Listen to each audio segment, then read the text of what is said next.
Hello and welcome to Norwood News. Today is Friday, October 8th, and I'm your host, Krista McDonald. It is great to have you with us as we end another week here in Norwood. This past January, Norwood suffered a major loss when Assistant Town Manager Bernie Cooper passed away. Bernie was a proud Norwood resident and Norwood High School graduate from the class of 1965. After NHS, he continued his education at Tufts University and promptly returned to Norwood for an outstanding 49-year career at Town Hall. Bernie was a regular at many local businesses in town and was truly the man behind many things in Norwood, from committees to trails to parades. Beyond Norwood, he also served on the Massachusetts Water Resources Authority Advisory Board and helped to provide reliable, cost-efficient water to residents across the state. In his honor, the MWRA dedicated a bench on Deer Island to Mr. Cooper.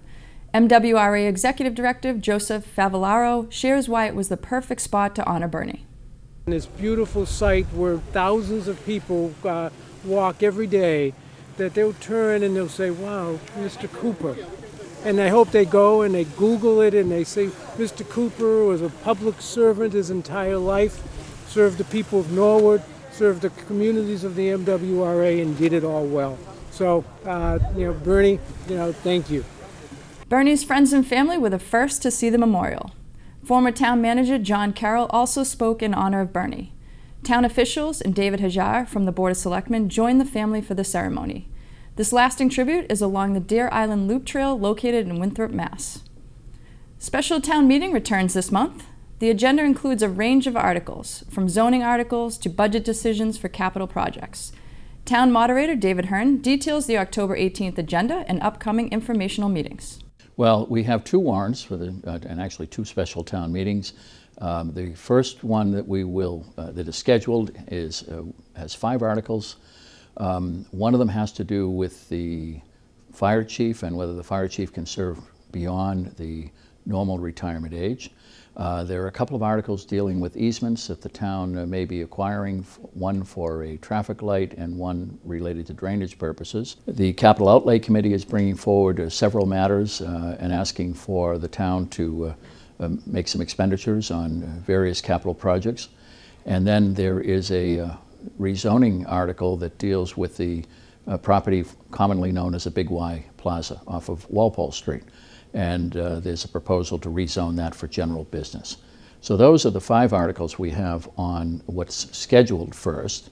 The other town meeting warrant has 1 article, and that is the proposed TIF, Tax Increment Financing Agreement for the Moderna property off of Route 1A. That's scheduled as the second one, but actually we expect that we will take that one up first and then come back to the other one. And then the town manager has scheduled some informational sessions for town meeting members if they want to find out more about the matters we're taking up at town meeting on the 18th. And those are meetings that are for people to ask questions and get more information, not so much for debate. The debate happens at town meeting, but those are scheduled. One of them is a virtual meeting on October 13th, and that information is available on the town's website under town meeting. And there's a hybrid meeting at the Senior Center, but also it will be virtual. And that's October 16th at 10 o'clock in the morning. So for those who are interested, there's plenty of information to get and meetings to go to. And we look forward to seeing everybody on October 18th. I'm always grateful to all the folks that pull all this stuff together. The NCM folks, the manager's office, the selectmen, and of course the town meeting members and all the different volunteers and committee members. So we wouldn't have as good a town as we have if we didn't have those folks. As a reminder, NCM will broadcast special town meeting live starting at 6:30 p.m. on Monday, October 18th. Stay tuned after this break for more town news.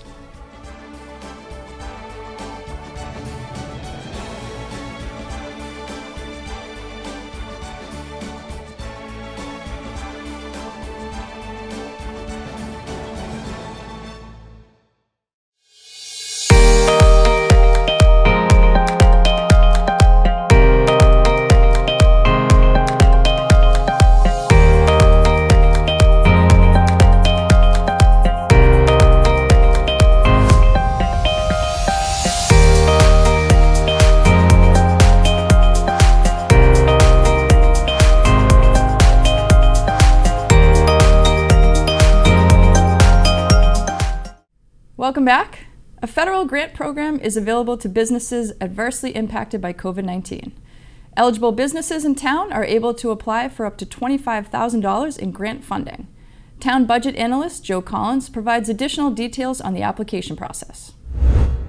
We're very happy that the state allowed us to do this, and if there are any businesses that also received a $10,000 grant through this grant program last fall, they are eligible to apply again and can receive up to another $15,000 if they got the full $10,000 last fall. So there's an online application. The Mass Growth Capital Corporation, the quasi-state agency, is administering the grant application for us. You can find the link on our website. We have a press release on the homepage of our website. Businesses can go on there and apply and also learn about it. There are some restrictions, and we have a list of those. There's a link to a list of those restrictions on the press release that any business can look through and examine before applying. The deadline to apply is November 5th at 5 p.m. For additional information and eligibility requirements, visit the town's website. Wednesday night, representatives from Moderna held a public informational session at the Senior Center. The night started with a presentation, which began with the Moderna company background and followed with information about the company's expansion project. The Moderna representatives then fielded many questions from the crowd in attendance. The main purpose of the evening was to provide the town meeting members with information for the upcoming TIF agreement vote. And now we're going to toss it over to Miles Kidd with the latest in school news. Hi guys, I'm Miles Kidd, and let's take a look at some activities happening in our Norwood schools this week. Congratulations to the Norwood High School Marching Band for their second place finish in the recent NESBA competition in North Andover. They also received an award for Best Music. The tradition continues for the NHS Marching Band, and they are under the direction of NHS instrumental teacher Steve Conan. Nikki Orfanos is a visual arts educator at Prescott, Oldham, and Willett schools. This fall, she helped students at the Oldham and Prescott create a fun project. She begins the school year with the Community Bulletin Board, and this year's inspiration came from the book Where's Waldo by Martin Hanford. Students were inspired by the illustrations and created themselves as a cartoon character and even created their favorite animated characters too. The project begins as an individual art piece, then combines with the entire school to create a community piece. Here is the Prescott work of art, and students are very excited to search for their cartoon principal, Brian Riley. Stay tuned and we will reveal the picture at the end of the newscast. Third graders of the Balch School have been hard at work learning the distributive property of multiplication. With the help of counters and seesaw activities, the students did a wonderful job breaking apart large arrays into smaller arrays to solve the multiplication fact. The Balch Library is excited to have students checking out books in the library and enabling shared quiet spaces for reading again. They have new books to choose from, which students are eagerly checking out. And students continue to use Chromebooks to access grade-level library Google Classroom and a variety of educational sites. Storytime on the rug again is possible while socially distancing, and students also have the opportunity to interact with puzzles and a makerspace Lego board. Finally, first and second graders are coding with Bbots. It's nice to see students enjoying all these options in the Balch Library. Students and staff at the Callahan School participated in the Say Hello initiative this week. Say Hello Week is sponsored by Sandy Hook Promise.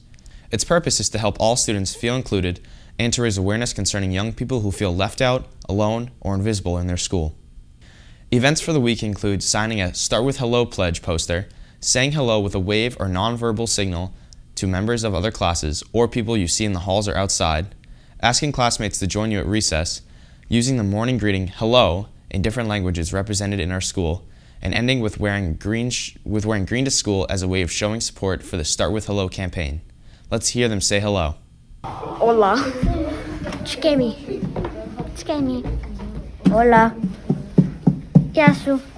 Ahlan. Ahlan. Yasu. Bonjour. Bonjour. Oi. At the Cleveland School, Arthur Lindsay Curry talked to 4th and 5th graders about spooky stories, research, and writing during a virtual author visit. The Cleveland also picked the perfect day this week for a walk to school day. Students and staff embraced the outdoor excursion. The PTO provided water, support, and treats. Let's take a walk.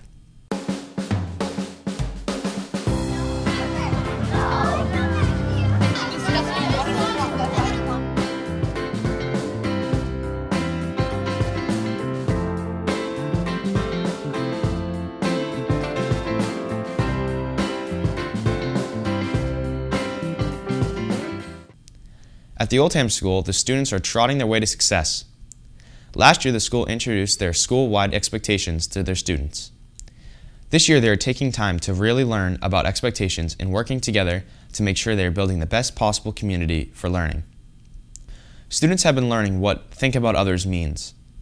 They held an assembly to talk about empathy and get everyone excited about the initiative. That same week, all teachers read How to Fill Your Bucket, and students took time to discuss the book and what lessons they could take from it. They are continuing to teach what thinking about others looks like in all areas of the school and tied the initiative to our social emotional learning curriculum. Finally, they introduced the Trot Tell and Trotteria.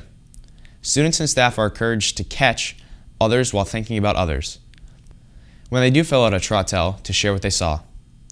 On Friday, they randomly select Trot Tells and announce the winner and how they thought about others. That person gets to choose 2 friends to sit with the Trotteria in the cafeteria for the entire week. It is a great way to celebrate individuals in our community who are living at our school with wide expectations. At the Willard School, in Mrs. Jenkins and Miss Austin's C4 classroom, they've been talking about being good friends. At the start of the school year, the class made a friendship salad to celebrate the kind, hardworking children in their room. The bowl represents their classroom. One kind of fruit represents the good listeners in our class. The children follow directions and raise their hands. The next fruit represents the children who have whole-body listening. They keep calm bodies, keep their hands to themselves, and sit on the rug. The third fruit represents the children who are polite and share. The fourth fruit represents the kind words being said in their classroom. Words like please, thank you, and I'm sorry. The fifth fruit represents the happiness they feel when they are at school. While making the salad, they reinforce the importance of listening, following directions, and calm bodies.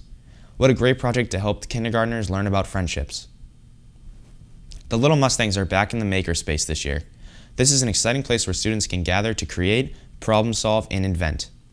Each month there is a new theme with imaginative projects to work on.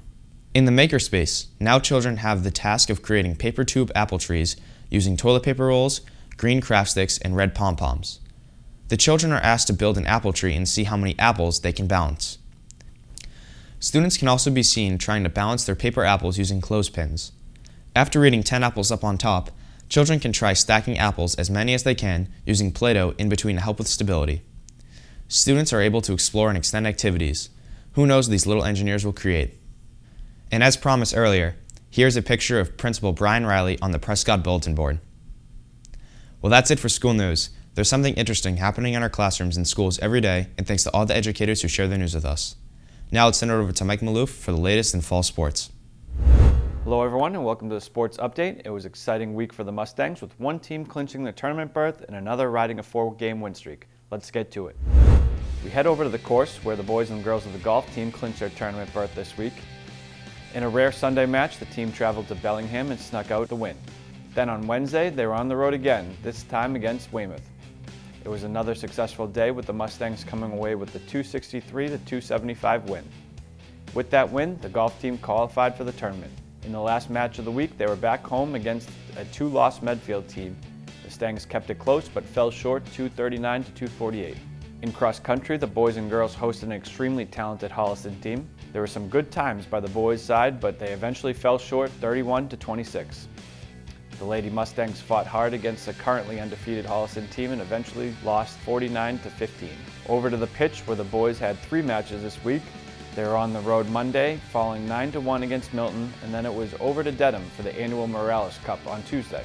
It was a close game for most of the night, but Dedham eventually netted one late, taking the 2-1 win over Norwood. They ended their week at home against Bellingham, losing 1-0. The girls were on the road twice this week, traveling to Dedham on Tuesday. Norwood hung in there, but the undefeated Dedham team eventually proved to be too much, taking a 3-0 win. Then it was off to Bellingham, where the girls got back on the winning track, coming away with a 2-0 victory. Football looked to bounce back after falling to Silver Lake, and bounce back they did. It was over to Medfield, where the Mustangs were led by a strong defensive performance. It was 7-0 at halftime, but the offense stepped up in the second half, taking the 21-7 win. Out to the turf, where the field hockey also had 3 games this week, coming away with a win, loss, and tie. Monday, it was home against DS, and the Raiders came away with a 2-0 win. Then, it was on the road against a strong Dedham team. It was a great game that finished in a 1-1 tie. Their final game of the week was an offensive explosion against Bellingham. The Lady Stangs netted their highest goal total of the season, winning 7-2. The final team of the week has been tearing up the hard court and is currently riding a 4-game win streak. The girls volleyball team notched 3 more wins this week, with the back-to-back wins against Dedham, both being 3-0. Then on Wednesday, they hosted Bellingham and won decisively 3-1. Great work, girls. Keep that winning streak alive. Well, that's all for sports this week. To stay up to date on scores and broadcast times, make sure to follow us on social media. Kristen, back to you. Thanks, Mike. In government Monday night, the Planning Board met with 2 public hearings on their agenda. The first was to accept public comments on a proposed amendment to the official zoning map. The amendment will rezone the property at 420 to 442 Walpole Street, the Big Y Plaza, from manufacturing to a general business zoning district. After a brief discussion by Town Planner Paul Halkiotis and abutters of the property, the board had a positive vote on the question. The second hearing of the night was a continued hearing for a MUOD special permit at 7 to 9 Cottage Street. During the meeting, a memo from Mark Ryan was read and the board discussed the topic further. Finally, the decision was made to continue the hearing until October 25th at 7:30. To end the meeting, the board reviewed the department updates, hospital peer review, and October 18th town meeting. The next meeting will be October 25th. Also on Monday night, the middle school building committee continued to work toward the December submission of the new middle school plan to the MSBA.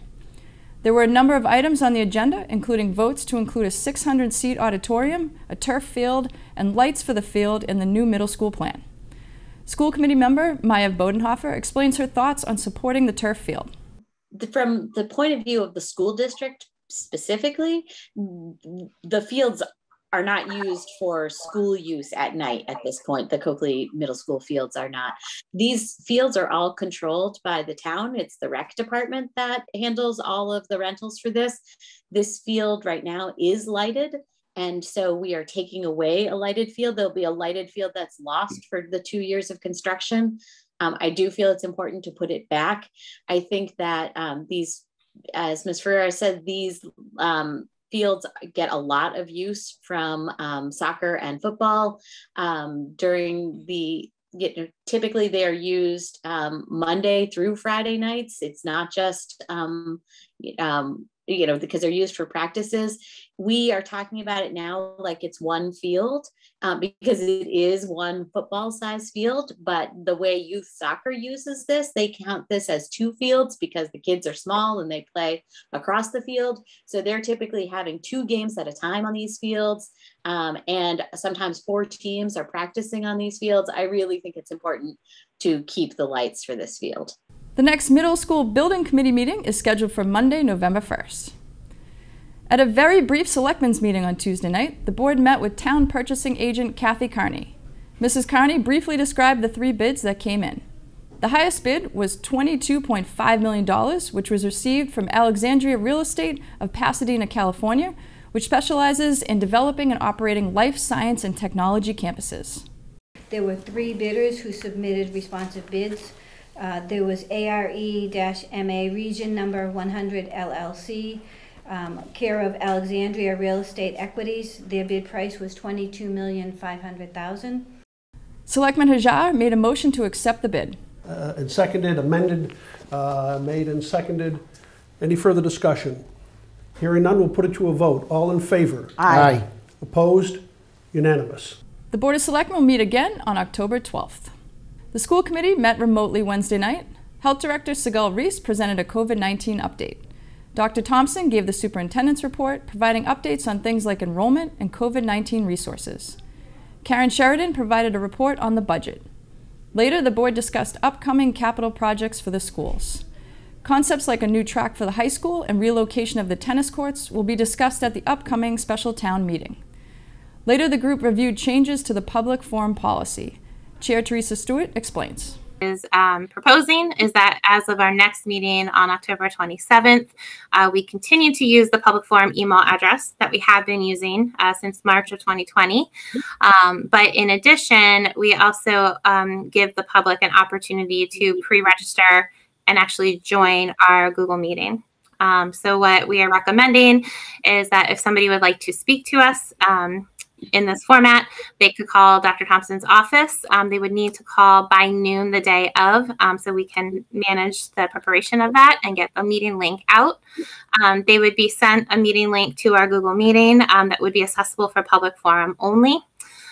We would need people, if they do join this way, to stay muted. As you know, we start our meetings with some business, approving minutes, some correspondence, the warrant report, and then we generally go into public forum. There would be some management between Dr. Thompson and I of making sure that we call on people to speak in the order that they register and or the time that the email is received. So there may be some back and forth between some people speaking and some emails being read. But Dr. Thompson, if you could scroll down a little bit more, please, on that document. Really important, we would need to adhere to the policy that we have if people were coming, in person to our meeting, which is that public forum participants have up to 3 minutes to speak to us. And if you could continue to scroll down, Dr. Thompson, to the other items. At the end of 3 minutes, we would ask the person who is speaking to stop. If it is an email sent, I will start to time 3 minutes or ask somebody else to time me as I'm reading. I'm not sure logistically how we'll figure that out yet. But the end of 3 minutes, the email would stop being read. Any email sent to the school committee, we can make sure, for public forum, we can make sure it gets to the full school committee. So even if the information is not fully read, because we reached the 3 minute limit, the school committee would have access. October is National Principal Month, and before adjournment, the board thanked all of Norwood's dedicated school leaders. The school committee meets next on October 27th. The Capital Outlay Committee met remotely Thursday night. The group reviewed action items ahead of the upcoming special town meeting. Budget analyst Joe Collins presented a cost analysis on projected capital spending. The capital projects discussed will be voted on during special town meeting on October 18th. Also Thursday, the Finance Commission met and began their meeting with an update from the Capital Outlay Committee. Following the update, the Commission then received a free cash update and briefly discussed the preparation for special town meeting. To end the meeting, they talked about the recent Forbes sale and the financial policies. The next Finance Commission meeting will be November 4th. For complete government coverage, tune into the NCM Government channel or watch on demand at norwoodcommunitymedia.org. Stay tuned after this break for news from the Rec Department.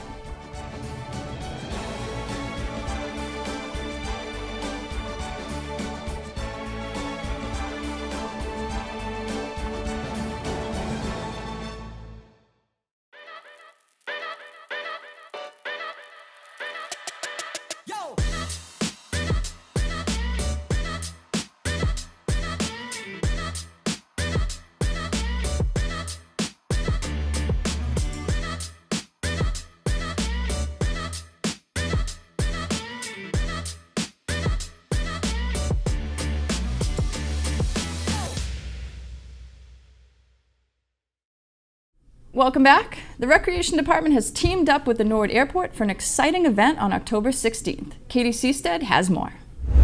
Norwood, I'm flying into Wings and Wheels. That's right.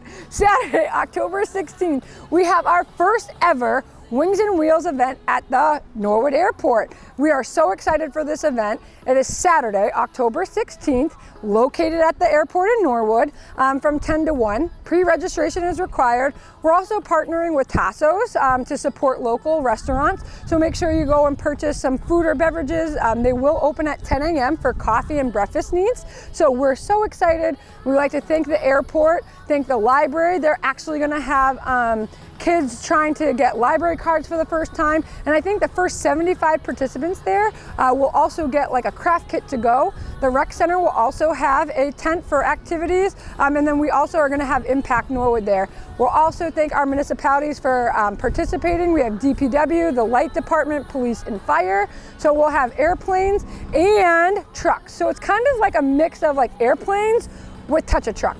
But one thing, it's a catch. Don't touch the planes. They're really expensive and we don't want to break anything. So make sure if you're going to the event and you're actually one of the fortunate ones that go on the tarmac, please keep the little ones hands in. Parents, you too, hands in. We don't want to make sure we don't touch any of the aircrafts because they are expensive if we break them, and we don't have a budget for that. But come on out. Like I said, Saturday, October 16th, we're going to fly away here, everyone. Wings and Wheels, our first event. Pre-registration is required. If you don't get one of the time slots to come on the actual tour, we'll have trucks outside of the fence. We also have to make sure that we're following FAA regulations. It's not that we don't want everybody out there, but we have to be safe. But we'll have some trucks up top, bounce houses from differentials. So we look forward to seeing you. Once again, first time ever. And then after our event, go to the Norwood Mustangs home football game at 1 o'clock at the high school. Go Mustangs! Thanks, Katie. Just a reminder to residents that the Rec Department is hosting their Fall Fest weekend with a number of events for kids, including their annual Trunk or Treat Saturday morning. Also Saturday, the Fire and Police Department will be hosting their annual open house, where residents can go and tour the public safety building. Well, that's all for Norwood News. To stay up to date with Norwood Community Media, follow us on Facebook, Twitter, and Instagram. As always, thank you so much for watching. Have a great weekend.